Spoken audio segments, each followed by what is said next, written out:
C'est un partenariat très important que nous venons de signer avec LyondellBasell. Nous allons fortement augmenter notre capacité à produire des plastiques recyclés de qualité. Donc concrètement, 2 leaders mondiaux s'associent. Ça va commencer par une prise de participation de LyondellBasell dans notre unité de QCP à Maastricht, qui est l'une des unités les plus modernes que nous avons en matière de production de plastique. Donc nous allons faire de cette unité une JV 50-50 et nous allons ensuite augmenter rapidement la capacité de cette usine pour la porter de 25 à 50 000 tonnes. Par ailleurs, le choix s'est porté sur LyondellBasell pour 2 raisons. D'abord parce que c'est le leader mondial de ces marchés des polymères, avec une vision particulièrement progressiste de ces nouveaux débouchés. Et deuxièmement, c'est un client très important de WTS, principalement aux États-Unis. Et évidemment, nous allons développer avec lui des nouvelles solutions que nous allons mettre à disposition de ces usines pour améliorer la gestion environnementale, eau et recyclage et valorisation des déchets dans ces usines en Amérique du Nord, en Europe et en Asie.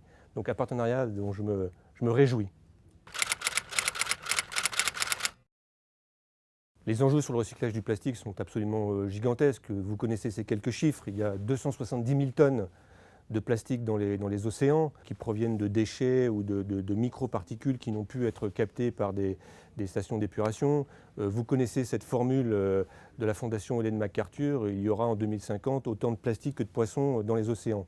Donc Suez a décidé de se mobiliser et c'est l'initiative Suez for Ocean que nous avons lancée. Les enjeux sont suffisamment importants. La Commission européenne se mobilise. Il va y avoir une nouvelle directive sur les plastiques qui va être publiée en début d'année. Et ça a été l'un des sujets portés également par le gouvernement français avec la volonté d'atteindre 100% de plastique recyclé d'ici une dizaine d'années.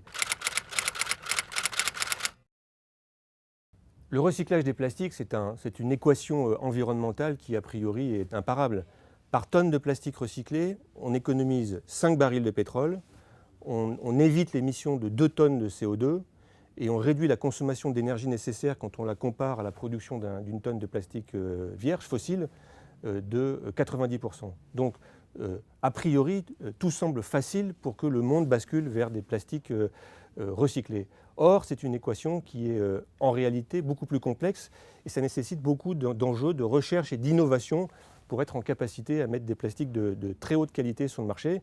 Et c'est un enjeu qui mobilise Suez, qui mobilise nos équipes. Au jour d'aujourd'hui, nous avons 9 usines en Europe qui produisent au total 400 000 tonnes de plastique et nous avons pour ambition d'augmenter cette production de plastique recyclé et la porter à 600 000 tonnes en 2020.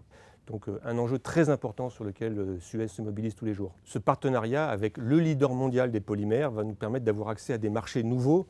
Nous étions un spécialiste du recyclage et du tri et pas forcément de la vente de ces polymères nouveaux sur des marchés qui nous sont encore inconnus. Et donc le partenariat avec LyondellBasell va nous permettre d'accélérer le développement de ces usines et de rapidement les porter à 50 000 tonnes contre 25 000 tonnes aujourd'hui pour celle de Maastricht. Donc c'est un enjeu de développement et d'accélération de notre croissance dans des domaines porteurs d'avenir.